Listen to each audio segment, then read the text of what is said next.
soalnya. Di situ ditulis soalnya kita disuruh milih material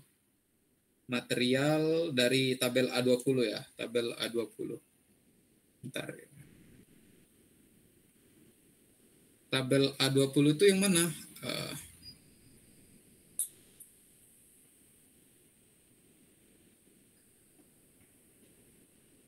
Tabel A20 itu udah ada yang di ininya ya. Di situnya udah ada. Tinggal dibuka aja. Yang mana ini A20 nih.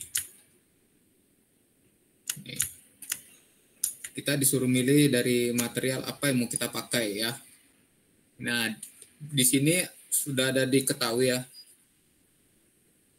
Sudah diketahui faktor keamanan, terus tegangan geser, ini sebesar 60 megapascal, terus tegangan normal, yang searah sumbu X 160 ya. Oke, jadi langsung saja sini saya buat.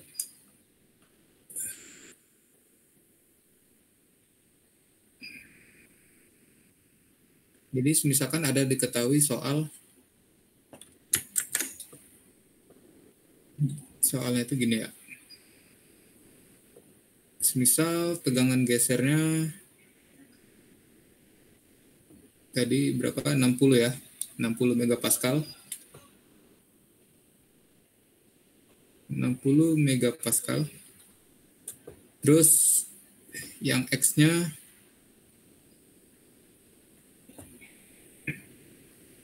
sebesar minus ya, berarti ngompres ya. Kalau dia minus ngompres. Minus 160 megapascal. Gini.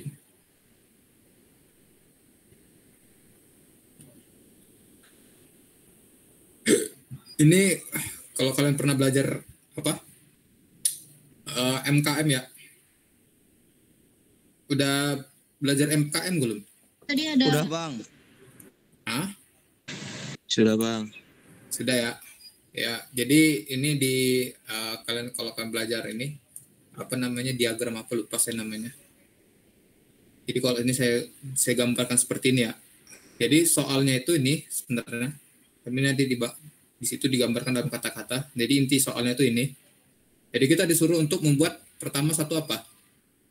Buat lingkaran Moore secara lengkap untuk mencari prinsipal stres yang terjadi. Nah, di situ sudah diketahui N-nya sama dengan 2 ya, atau safety faktor keamanan. Nah, jadi kita disuruh untuk pertama diagram Moore. Tahu apa diagram Moore kan? Ada yang nggak tahu nggak diagram Moore itu apa? Ada yang nggak tahu? Oke, jadi untuk membuat diagram Moore ini sebenarnya cukup gampang. Kita tahu kita buat sebenarnya. Nanti kita coba dengan cara kita pengerjaan, apakah hasil kita kerjakan tadi itu benar atau enggak.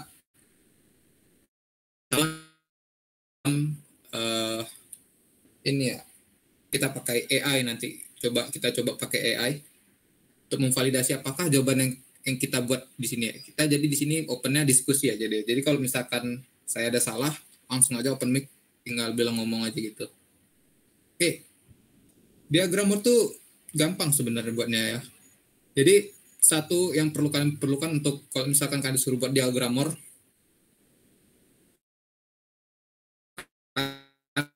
harus jangkar itu ya buat lingkaran Moore sama penggaris.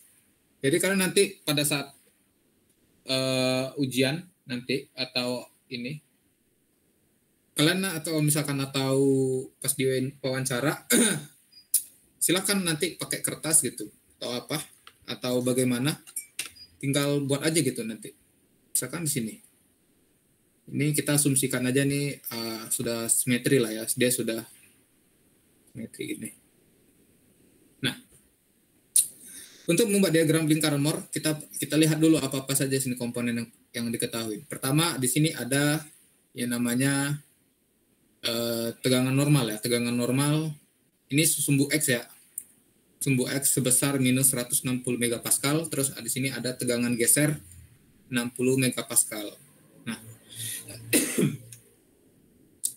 Nah, tegangan gesernya bebas ya. Dia enggak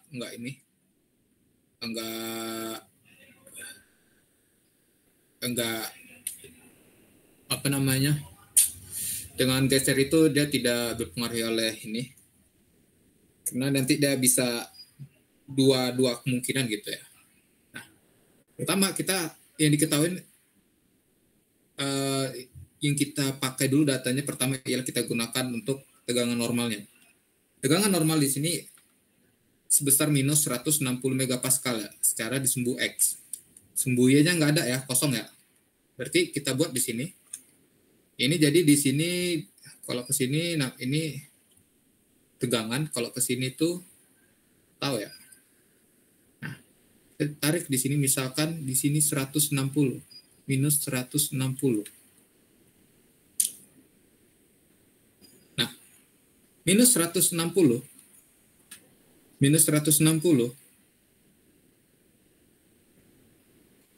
kita tarik nih nanti sini. Nanti garis tarik ke sini sebesar 160. Sudah dapat 160 kan? Terus apalagi data yang diketahui? 60 megapascal. Ya udah, kita menjadi tinggal menarik ke bawah, misal mau ke atas atau ke bawah.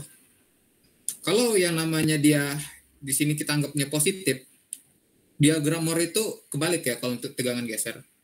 Kebaliknya gimana? Kalau dia positif, tegangan geser positif, dia itu ke bawah. Jadi dia ke bawah sebesar 60 gitu ya, 60 megapascal. Sini. Di sini dia 60. Nah.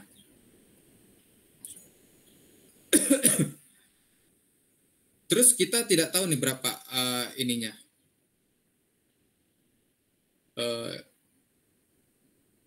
Jarak-jaraknya ya, gitu. Nah, kita buat lagi di sini ke atas lagi 60. Di sini. Sini 60. Kita tarik garis dari sini ke sini. Nah, ini nanti kalau kalian buat ininya, kalian buat secara sumbu X-nya itu secara ini ya. Secara akurat ya gitu ya. Secara akurat jarak-jaraknya. Jaraknya itu secara akurat. Karena apa? Nanti kita bisa mendapatkan nilai prinsipal stresnya atau tegangan prinsipnya itu. Stres apa? Prinsipal stresnya itu kita bisa langsung dari hasil pengukuran itu. Gitu.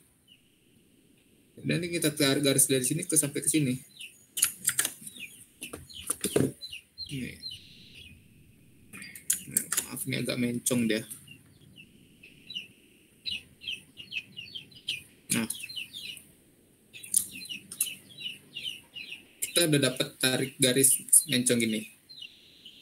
Nah, nanti ketika kalian buat ininya, diagram Moore-nya, ini kan ada perpotongan ya, perpotongan garis ini. Dari sini, ini kalian tarik garis. Sinilah titik pusat ininya, titik pusat lingkaran Moore-nya. Jadi nanti kalian melingkarnya tuh gini, muter, tarik garis dari sini ke sini, terus kalian putar. Gitu ya. Jadi buat lingkaran Moore itu kayak gitu, seperti itu ya. Jadi ibaratnya itu seperti ini. Nah, nanti bisa kalian ukur sendiri pakai penggaris. Dari ini ke sini tuh berapa, dari ini sini berapa gitu. Ini nanti kan ada lingkaran gini ya.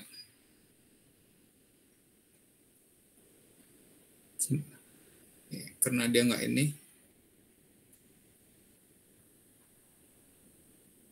Nah, seperti ini. Tapi nanti kita nggak tahu berapa nih. ininya berapa, di sini berapa. Tapi yang namanya principal stress itu, dia ada 3 principal stress. Principal stress itu ada 3, ada theta 1, theta 2, theta 3. Nah, kalau kalian gambarnya benar-benar rapi ya, kalian bisa langsung dapat nih, kalian tanpa menghitung rumus. Kan ada rumus-rumusnya sih sebenarnya. Ntar dulu saya ini dulu buka rumus-rumusnya.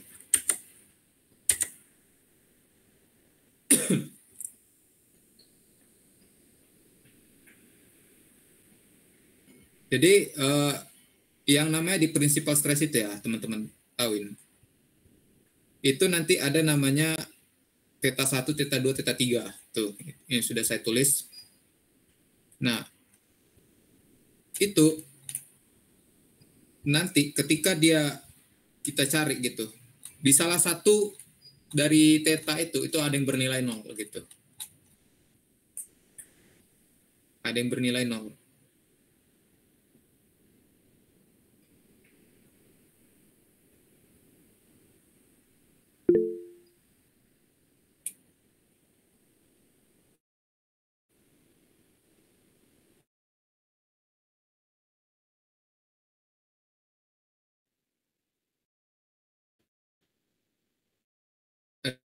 Ada yang bernilai 0 nih. Pasti ada yang bernilai 0. Jadi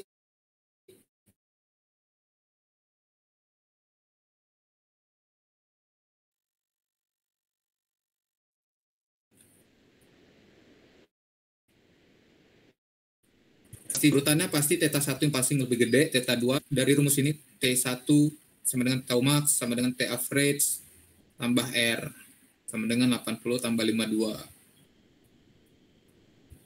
R-nya berapa? Nah, itu kita nggak tahu berapa. Dapat R-nya itu nanti bisa dari sini ya, dari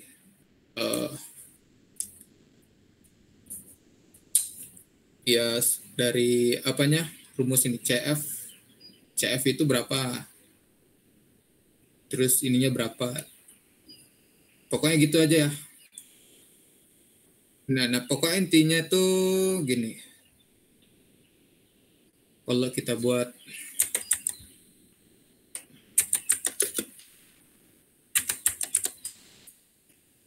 enggak, kita masukin aja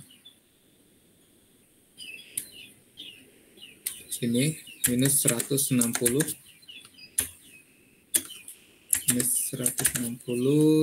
y-nya 0, di sininya 60. Nah, ini dia. Nih. Kelihatan nggak kira-kira? Kelihatan. Ya, kelihatan ya. Jadi bisa kita ketahui nih di sini. Berapa ada di titik tengahnya ini? Titik tengahnya minus 80,00. Benar nggak kira-kira? Nah, dia motong di tengah-tengah ya di sini ya. Ini jadi kenapa ada buat 3 lingkaran? 1 lingkaran untuk mengetahui principal stress. Dua lingkaran sebenarnya. 2 lingkaran untuk mengetahui principal stress. Lingkaran yang terakhir ini yang gede. Lingkaran terakhir yang gede ini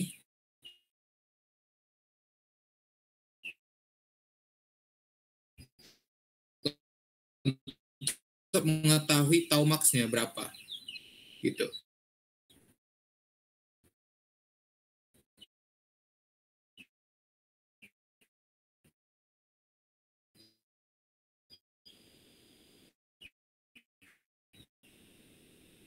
Jadi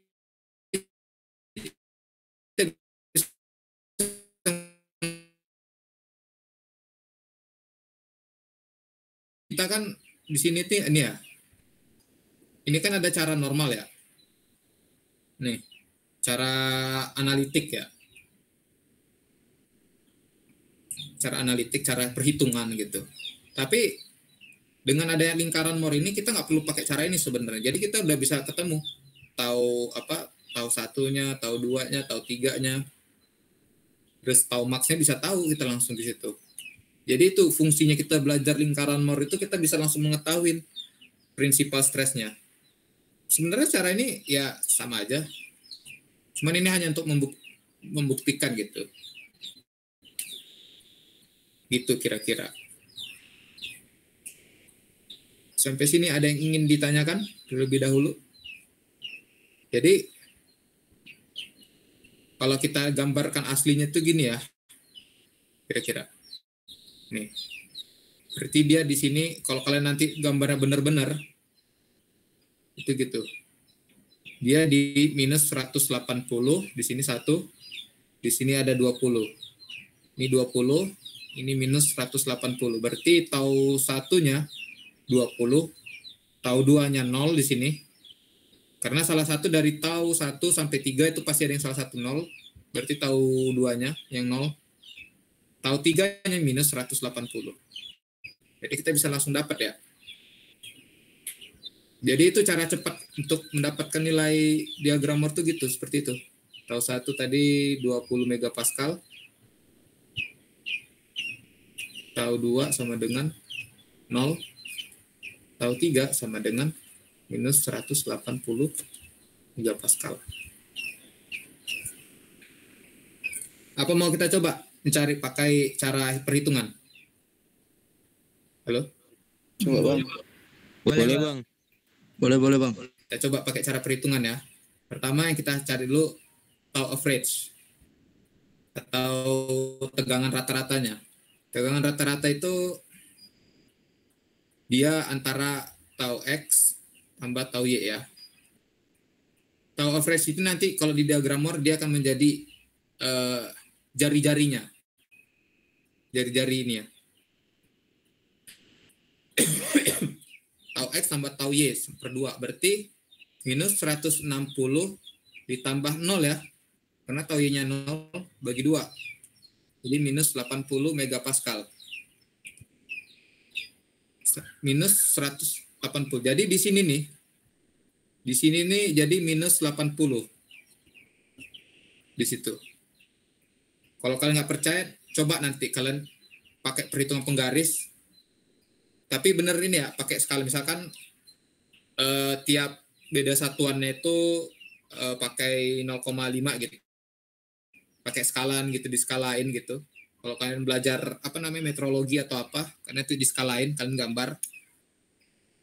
gambar nih sesuai dengan bentuk presisi lingkaran, pasti persis deh gitu. Jadi kan nggak perlu nyari-nyari kayak gini lagi gitu. Itu fungsinya lingkaran Moore.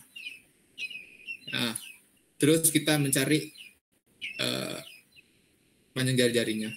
Oh ya, jadi ini average ini bukan ininya ya, bukan jari-jari, maaf. Dia tuh jadi pusat lingkarannya, titik pusat lingkarannya itu di mana gitu. Nah, R-nya itu berapa? R-nya itu tadi jari-jari ya. CFX tambah FX gitu. Jadi berarti kalau dia di sini, yang ini berarti dia yang ini ya. Dia yang ini dari ujung sini. Ini kan dia tadi ini ke sini tadi kita pengen jarak ini ke sini ya, ini sampai sini. Dari ini sampai sini berapa? Ini ke sini tadi 60. Ini dari sini berapa? 80 ke 160 berapa? 60 bang. 60 ya. 80 bang. 80. Ya. Berarti ya langsung ini aja gitu. Atau saya buat di sini aja nih. Pakai warna sama ya. Ini di sini. Sama aja di bawah sama ini sama aja. Karena dia kan jari-jari. Nih. Kita pengen cari yang ini. Ini ke sini kan tadi 60. Ini ke sini 160 dikurang 60 minus 160 dikurang minus 80. Kan minus 40 ya jadinya.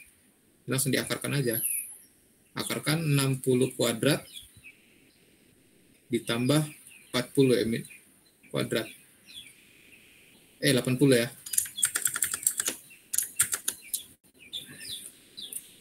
80 kuadrat. 60 berarti 6. 36.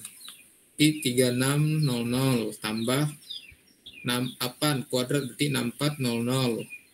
36 tambah 64 100. 100 tambah 0 belakang di sini. Ini jadi 10.000. 10.000 dia kuadratkan berarti menjadi 100 ya. 100 megapascal. Jari-jarinya. Dapat jari-jarinya 100 megapascal. Nah, terus kita mencari tau 1 sama tau 2-nya. Atau principal stress. Principal stress itu kalau kita cari itu sudah pasti nilainya nilainya itu ada gitu ya. 1 pun nggak apa-apa sebenarnya. Tapi ya intinya dia itu bisa, kan dia ada 1, tau 1, tau 2, tau 3 ya. Tau 1, tau 2, tau 3. Nah itu bisa dari, bisa salah satu yang 0, bisa dua-duanya 0 gitu. Mungkin nanti tergantung soalnya nanti bagaimana diketahuinya gitu. Jadi langsung aja. Tau 1 tadi tau average ditambah R ya. Tau 1 tau 2. Saya tau 1 berarti tau average tambah R gitu. Berarti minus 80 tambah 100. Berarti menjadi 20 ya. 20 megapascal. Tau 2.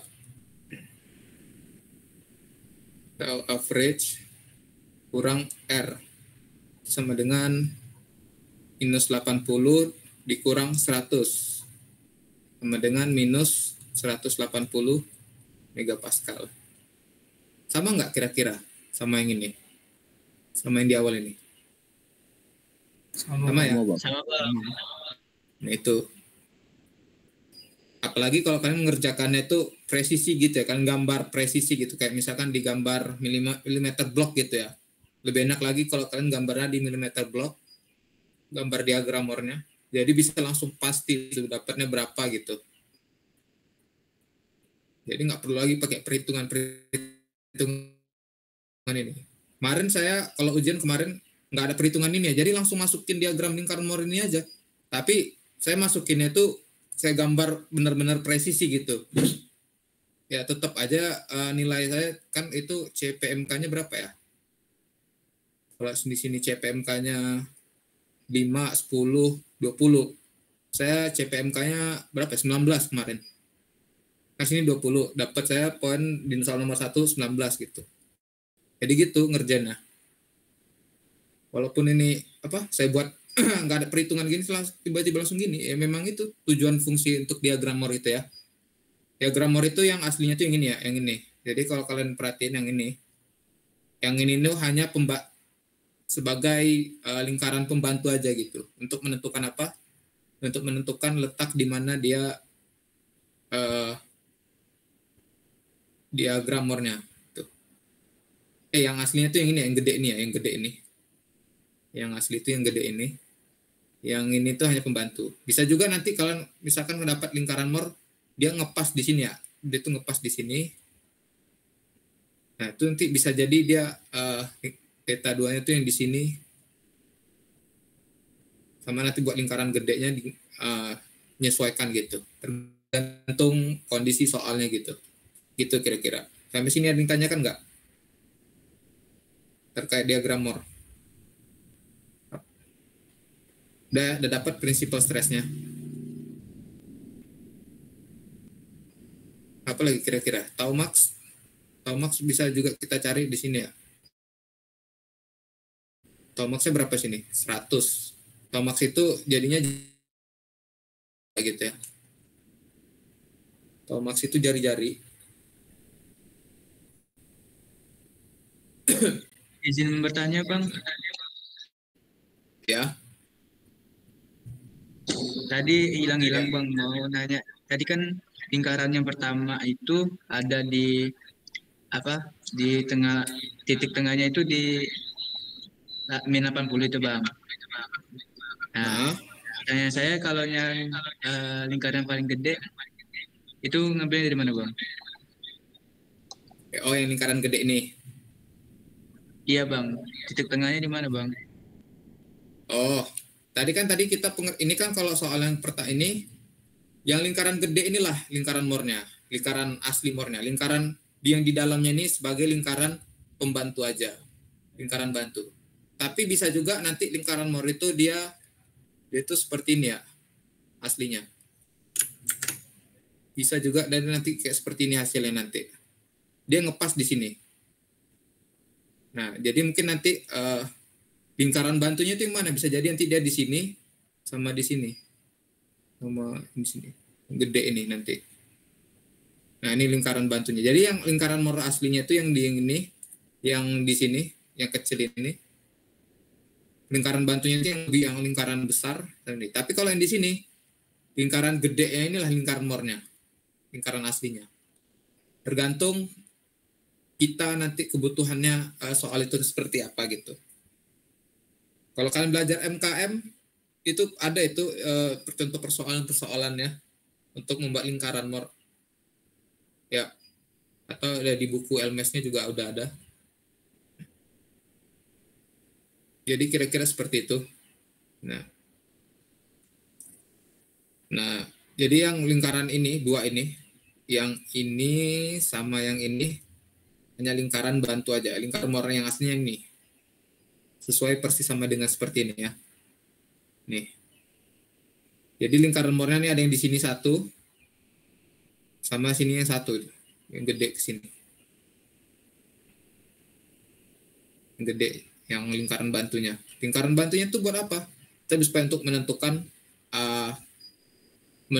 namanya tegangan geser maksimum sama tegangan prinsipal stresnya gitu. Nah, kalau yang namanya tegangan prinsipal tegangan maksimum ya, itu kita pakai yang lingkaran yang paling gede. Di mana lingkaran yang paling besar, baik itu dia lingkaran mornya itu sendiri atau lingkaran bantu, itulah menjadi lingkaran besarnya itulah yang menjadi acuan untuk menjadi tau max-nya. Jadi untuk mencari tau max itu ialah yang lingkaran gede gitu. Mana lingkaran gede? Yang ini ya. Lingkaran gede tapi jari-jarinya gitu. Jari-jarinya besar dari ini ke sini ya. Berapa kira-kira? Tadi kan jari-jarinya kita dapat berapa? Jari-jarinya. Dari sini ke sini berapa? 100 ya. Nah, itu.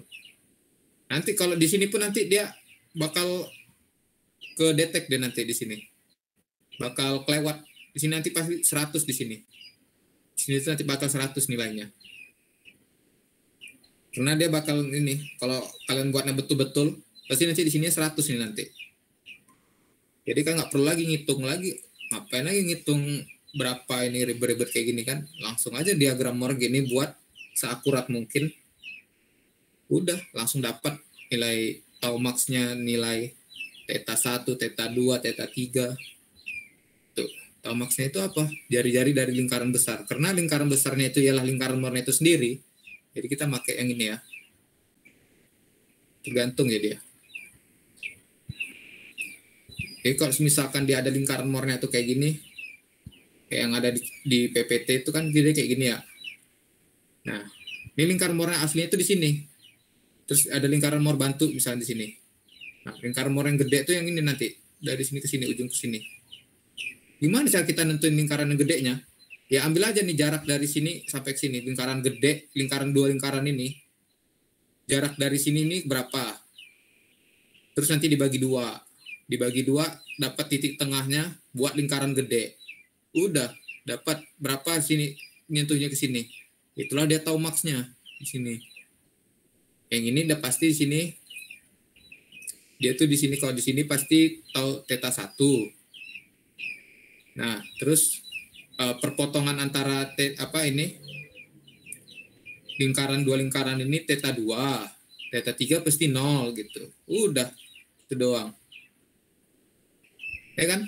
Coba yang di lingkaran ini. Nih, kan theta 1, theta 2, theta 3. Lingkaran aslinya itu yang ini merah ini. Yang gede ini hanya untuk menentukan tau max, hanya lingkaran bantu aja. Tapi dia bisa untuk ya nentuin tau maxnya lah gitu. Jadi beda-beda gitu setiap persoalannya, mintanya apa, apanya apa gitu. Oke, sampai sini paham? Ada yang ingin ditanyakan lagi? Kita lanjut? Bang. Lanjut ya. Jadi gitu untuk lingkaran Moore. Jadi oke, lanjut. Hitunglah berapa yield strength material menggunakan teori maksimum shear stress. MSS ya di sini ya. Ini MSS. Dan von Mises, pilih kode baja IC, sebutkan juga kode CD atau HR. Oke, yang mendekati. Oke, kita disuruh mencari sesuai teori MSS atau von Mises. Jadi beda ya nanti. Beda atau mungkin bisa jadi sama gitu ya. Kita pakai ini sama ini. Kalian lihat lagi di PPT bapaknya atau di mana ya itu?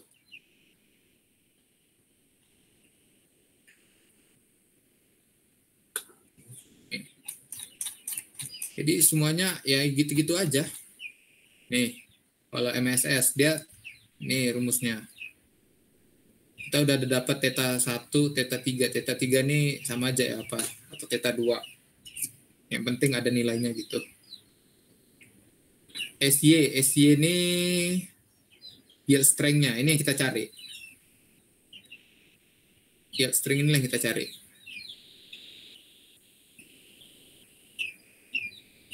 Kita cari yield strength-nya berapa. Kita disuruh nyari yield strength.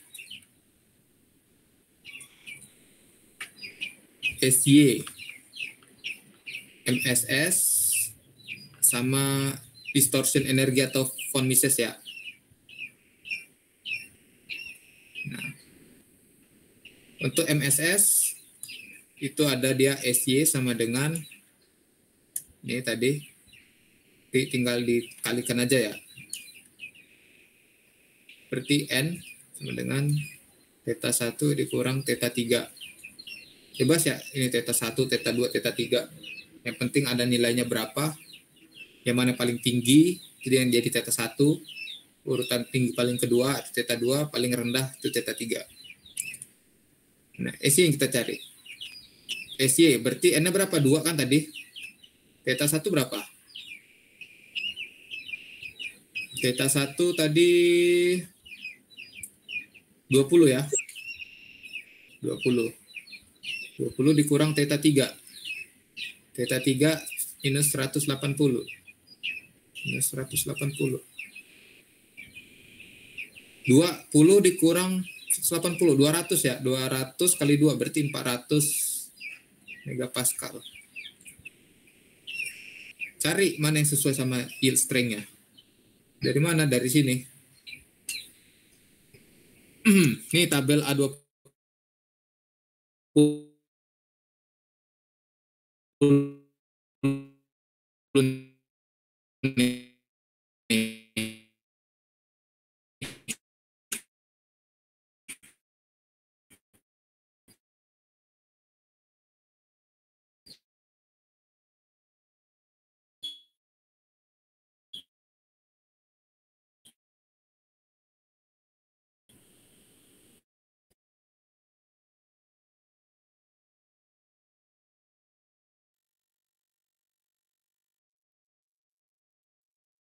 dari kalian pasti ada yang ditanya gitu nanti.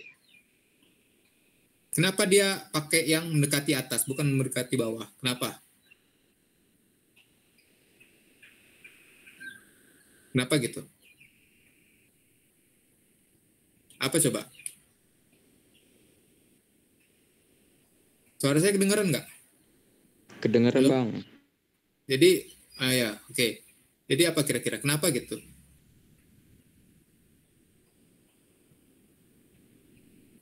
Mungkin kayaknya ini nggak sempat ya kita sampai ini. Mungkin untuk soal nomor 2 kita lanjut jam 9 aja gimana? Kita selesaikan dulu untuk nomor 1. Oke? Oke, Bang. Boleh, Bang. Nah, jadi pertanyaan saya, kenapa kita tuh harus bukan kenapa ya, kita harus milih yang mendekati atas atau mendekati bawah untuk mencari ini tabel A20 ini kita sesuaikan. Kenapa gitu? Kita mendekatin yang ke atas atau mendekatin ke bawah? Yang mendekati atas tuh kayak misalkan contohnya 400 nih kita dapat tadi kan 400. Kalau mendekati atas berarti 440, atau misalnya ada 410, ada 405 atau 430. Itu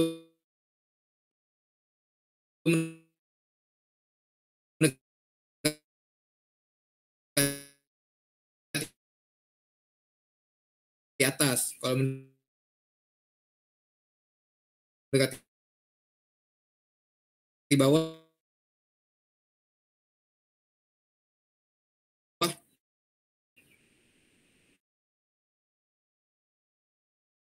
kayak misal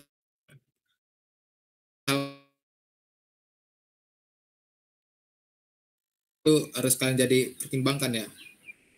Jadi kalian harus hafal gitu, harus paham gitu. Kenapa dia milih atas gitu?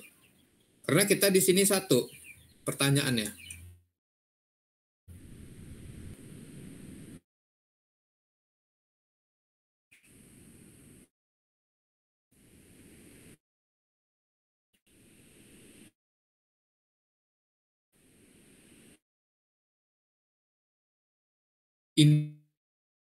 Intinya kita sebagai Bang, maaf Bang, sebelumnya suara Abang putus-putus, Bang. ini itu moral kita, disitulah moral kita, disitulah tanggung jawab moral kita. Kenapa harus seperti itu ya? Karena kita yang situ yang mendesain gitu, kita yang menentukan gitu. Itulah pekerjaan kita nanti. Kita yang menentukan gitu. Oh, ini harus pakai material ini nih, harus pakai desainnya harus sekian seperti ini nih. Oh, dia ini seperti ini gitu. Pembebanannya itu kayak seperti ini. Itu dia. Nah, kalau seperti itu, kita dapat pembebanannya itu sekian gitu. Sekitar sekian. Nah, terus kita di sini udah dikasih nih, udah ada katalognya nih. Ini katalognya lah. Tabel A20 itu katalognya, material.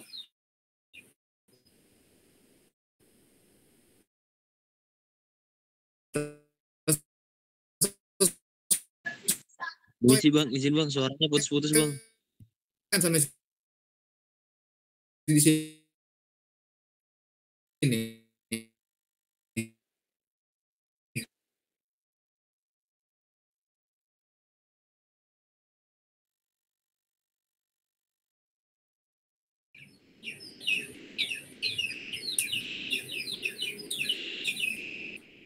Halo, cek.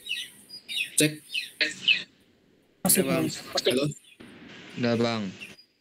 Kedengeran ya suara saya?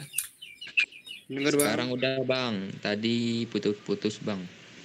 Tadi sampai mana? Sampai mana tadi pembahasannya? Kenapa harus lebih tinggi, Bang? Oh ya, kenapa harus lebih tinggi? Oke. Kenapa harus lebih tinggi? Nah, itu dia. Saya jelaskan tadi ya. Karena itu tadi, kalau misalkan kita mendesain suatu produk gitu ya. Produk itu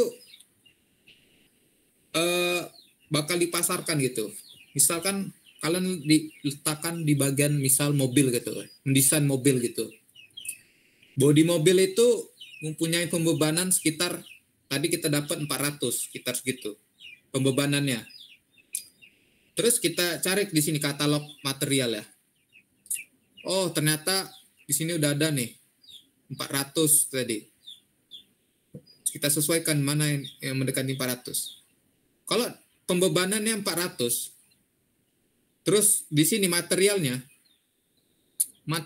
di sini dibilang 300 katanya. Pertanyaannya atau logikanya lah, material itu kalah atau enggak?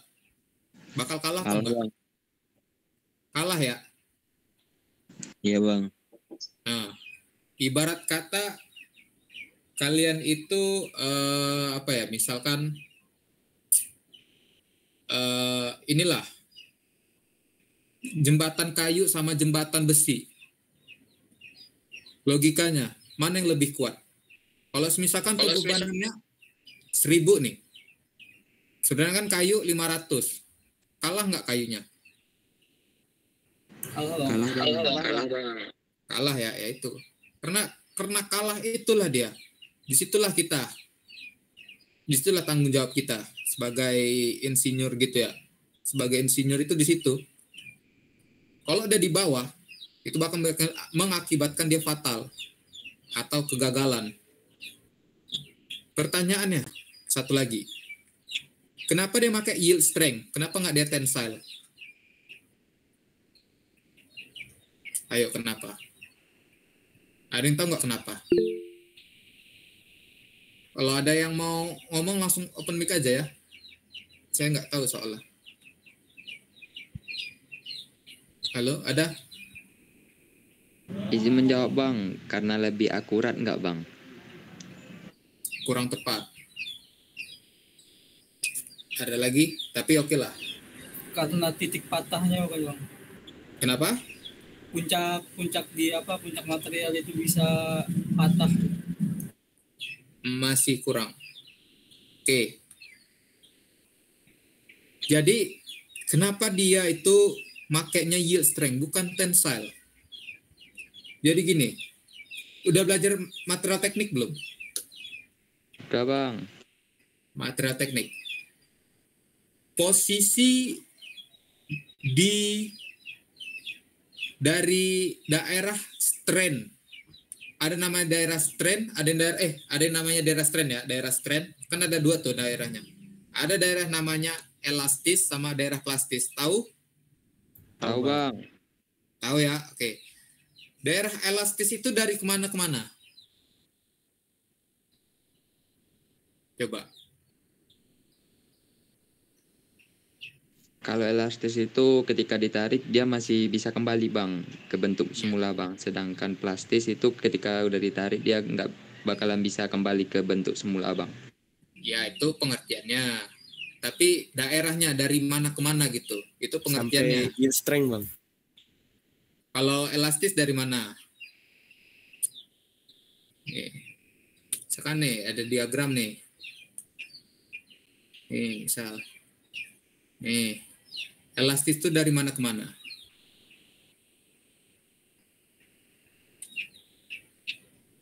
Dari bawah sampai ke titik yang putus-putus itu bang.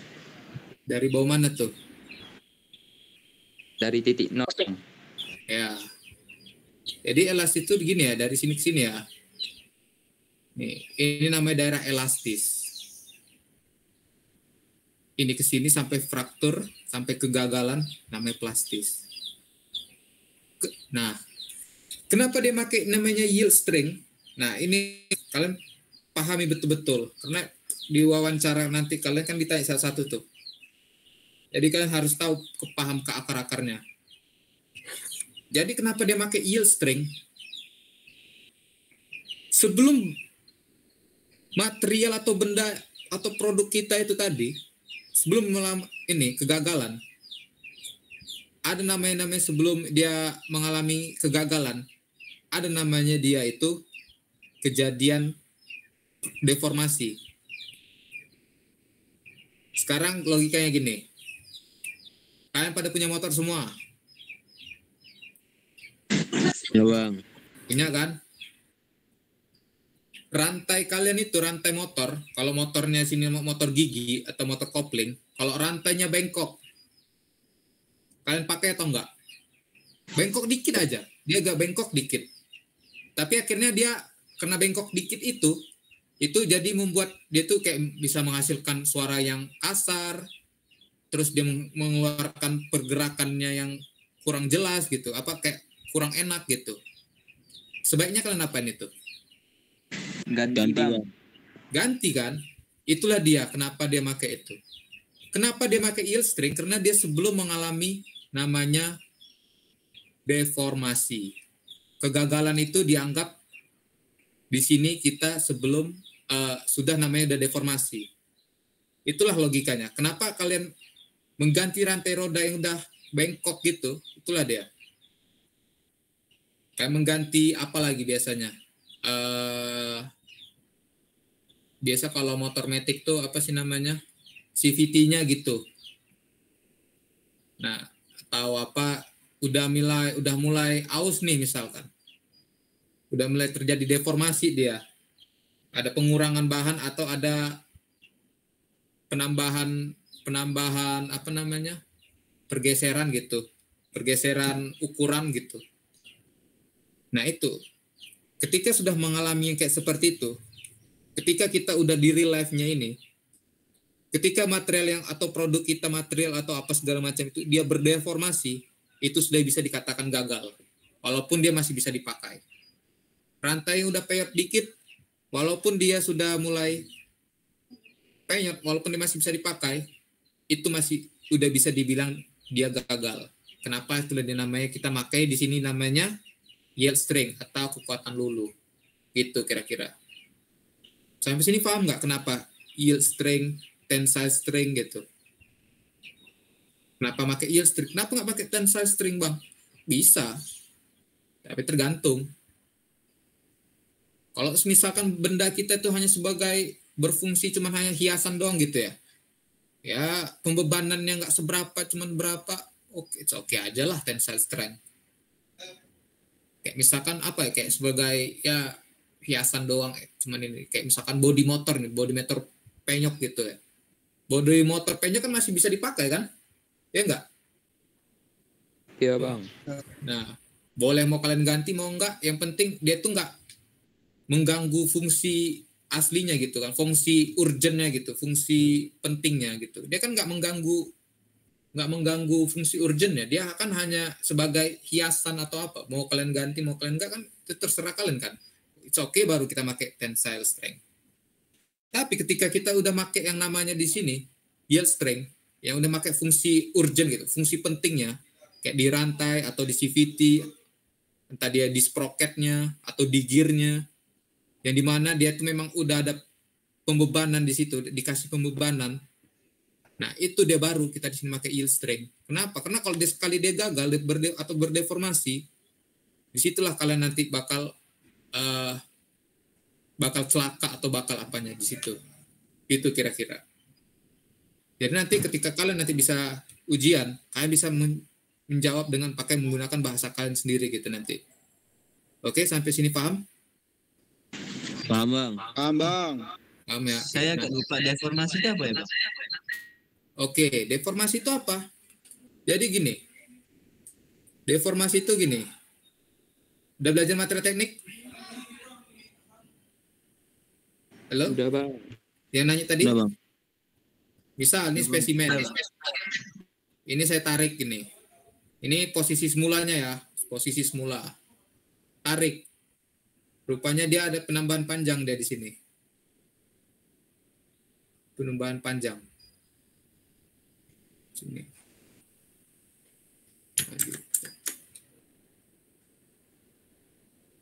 Sini dia ada penambahan panjang. Dia bengkok gini.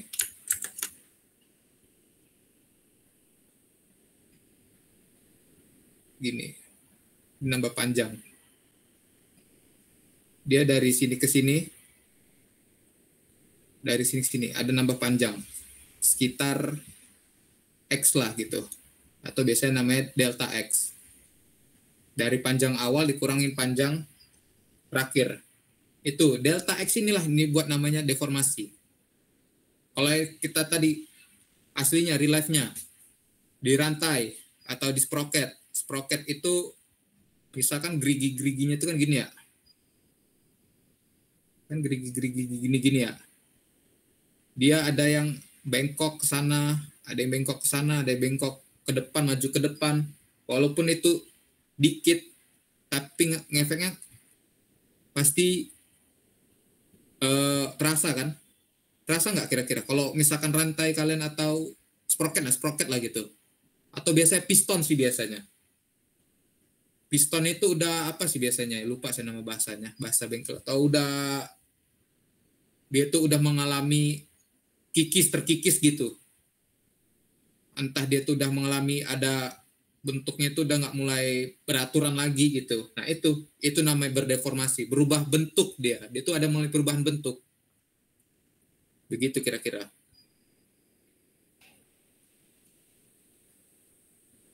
Jadi kan kalau misalkan piston udah mulai berubah bentuk, itu udah bisa dibilang katakan gagal walaupun masih bisa dipakai. Kenapa bisa gagal? Nanti pada suatu saat nanti kalian pakai gitu, ada waktunya untuk dia tuh mengalami kegagalan seutuhnya di sini. Kegagalan keutuhnya. Dia udah di sini nih. Mungkin bisa jadi dia di sini, bisa jadi di sini. Kan nggak tahu nih di mana nanti dia mengalami kegagalan. Karena kegagalan ini dia tuh tidak mengenal jarak elastisnya berapa gitu.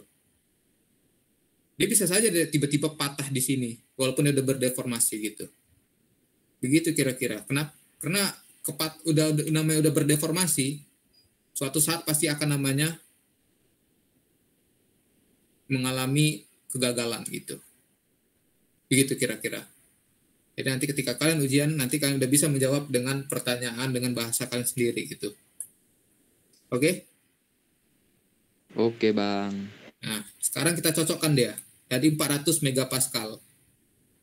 Mana yang mendekati 400 megapascal? Cari aja yang mendekati, jangan kejauhan. Yang mana kira-kira? 370, Bang.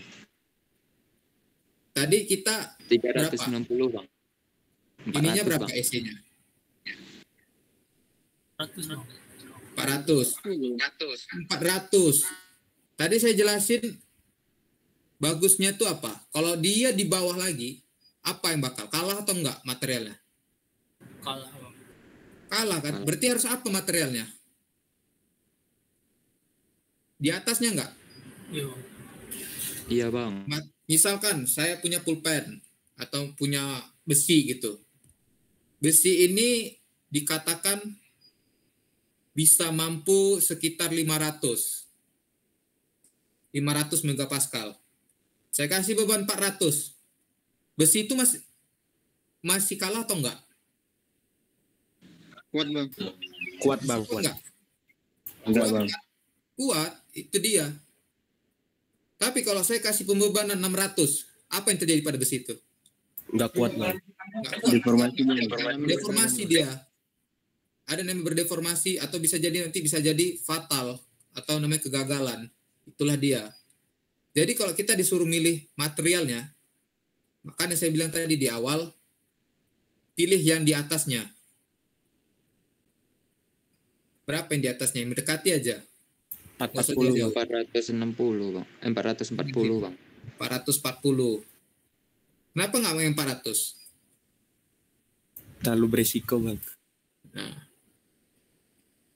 terlalu beresiko. Jadi sebenarnya gini juga. Ini kita nggak sini ya, kita nggak pakai yang ini, kita pakai yang di sini. Kenapa nggak yang pakai 400? Kalau misalkan di sini ada 400 nih, itu kalau kalian nanti aslinya nanti kalau udah TA itu, yang namanya data itu nggak selalu pasti dia ada namanya toleransi gitu. Kita kepengen untuk real life-nya itu mungkin sekitar 400. Mungkin bisa jadi dia bisa lebih 400 sekian, 405, entah 406. Lebih deh kan. Nah, intinya kita pilih yang agak jauh dikit tapi nggak kejauhan. Kenapa nggak kejauhan? Kenapa nggak kita pilih 490?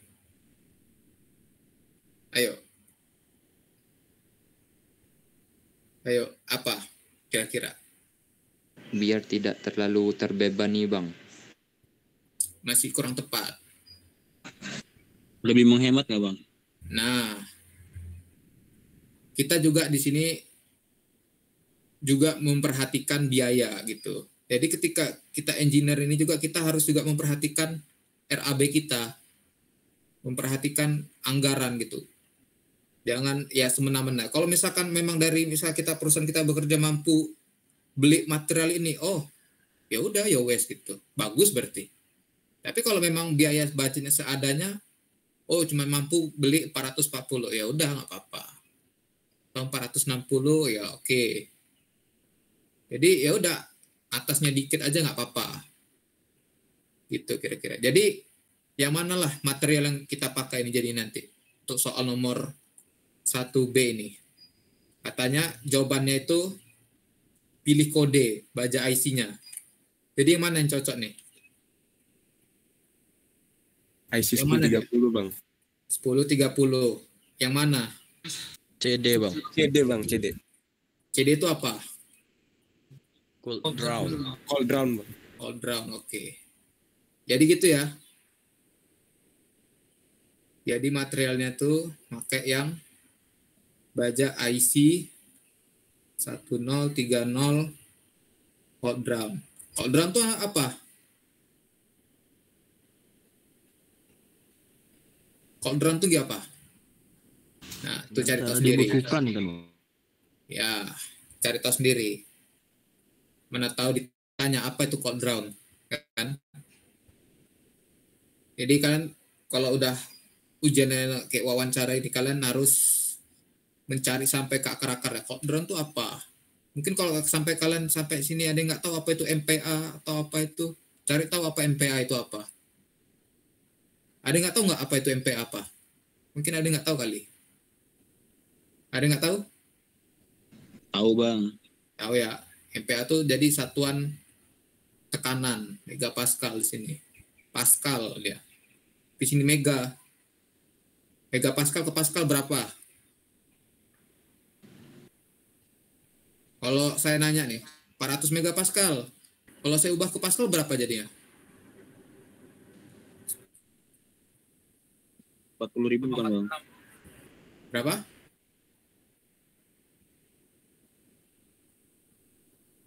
Megapascal. Megapascal ke kilopascal lah. Berapa?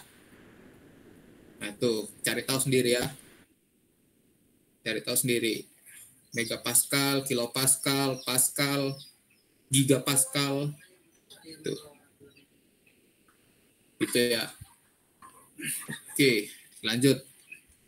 Nah, waktu kita terbatas di sini. Oh ya, von Misesnya belum. Oke. Yang von Mises atau DSS-nya atau distortion energi sama aja ya. Distortion energi. Cari yang rumusnya itu yang ini ya. Ada 3 rumusnya. Ada pakai yang ini, pakai yang ini, mau pakai yang ini, sama aja. Tapi nanti intinya dari dapat ini bisa dapat langsung masukin ke sini. Nah, kita pakai yang ini aja. Yang nomor 3. Jika tegangan normal dan geser tidak bernilai 0. Nah, ini. Kita pakai yang ini. Theta A. Ini ada ketentuan ya.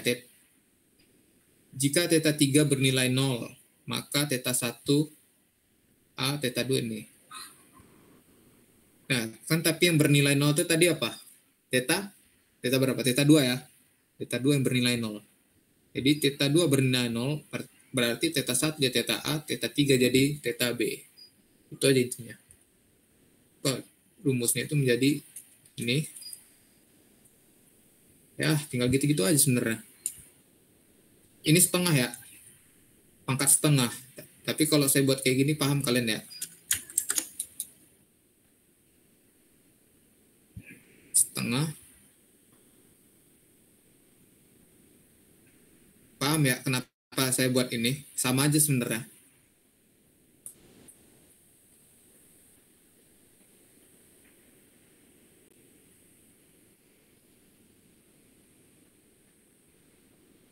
Sama aja. Jadi kan carilah nih berapa nilainya nih.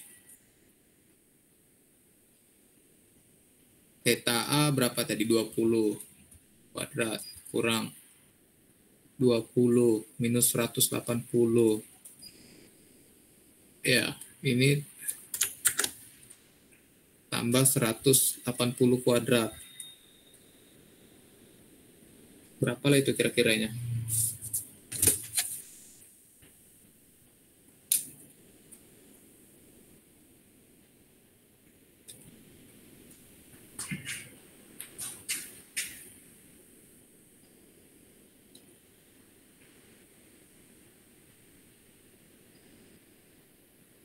Berapa kira-kira dapatnya itu? 20 kali 180.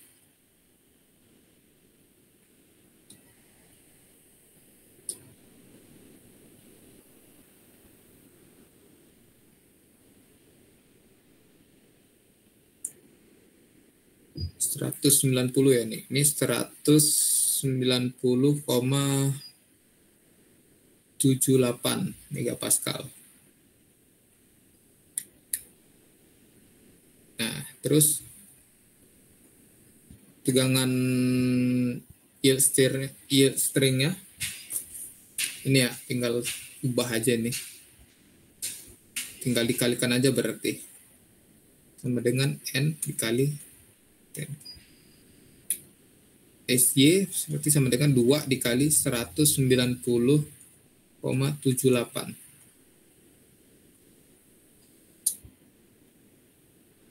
Berapa itu kira-kira?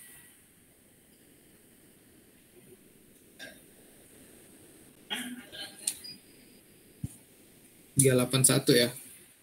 Dapatnya 381,6 megapascal. Kita sesuaikan lagi tadi sama yang tadi. 381,6.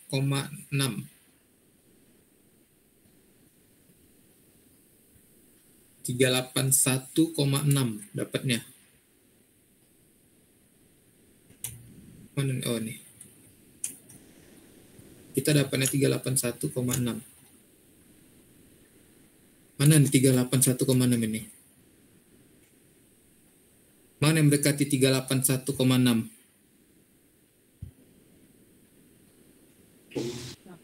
Mana? 390 bang. 390 bang. 90 ya. Oke. Nah, di sini kita udah dapat 2 kode nih. 2 kode dia. 390 apa nih? 1020 ya. 1020 CD. Nah,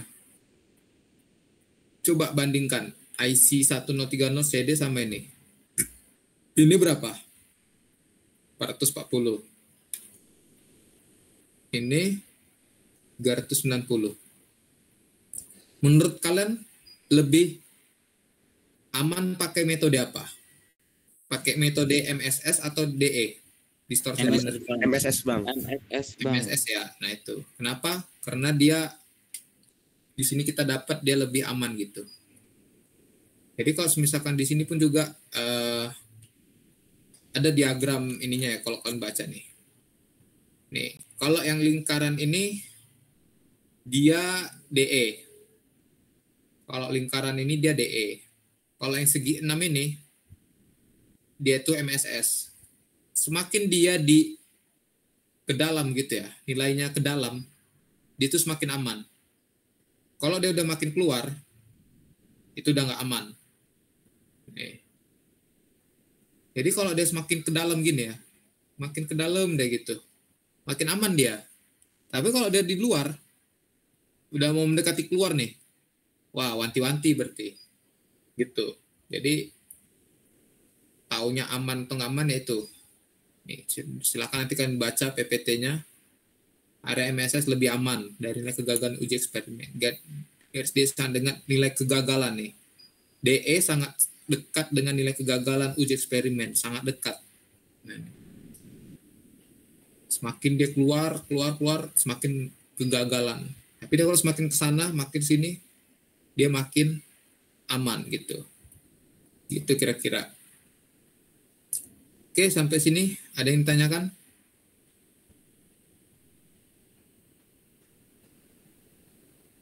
Ada yang ditanyakan? Bang. Oke. Terus ditanya, hitung faktor keamanan dari baja IC yang telah dipilih untuk pembebanan tersebut. Oke. Kalau nilai safety factor ya tinggal dibalik-balik aja berarti nih. Tinggal dibalik-balikin aja. Ya, ini kan N. Berarti tadi SC-nya berapa? Kita dapat kalau yang MSS N-nya berarti SY per theta 1 dikurang theta 3 ya. Kan tadi SY-nya 400 dibagi theta 1 dikurangi theta 2 200 ya. Ini coret. Berarti 4,4 dibagi 2 sama dengan 2,2. Faktor keamanannya lebih tinggi gitu. Jadi faktor keamanan, kalau faktor keamanannya semakin tinggi, berarti dia semakin aman gitu. Kalau dia makin ke bawah, nah berarti dia salah. Ada yang salah di situ.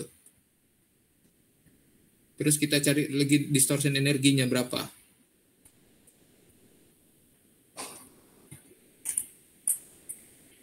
Distortion energi itu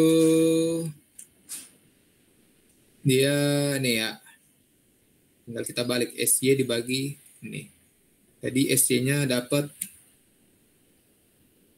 390 dibagi berapa nih tadi? 381.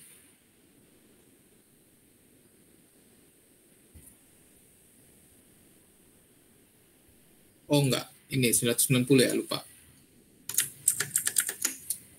190,78.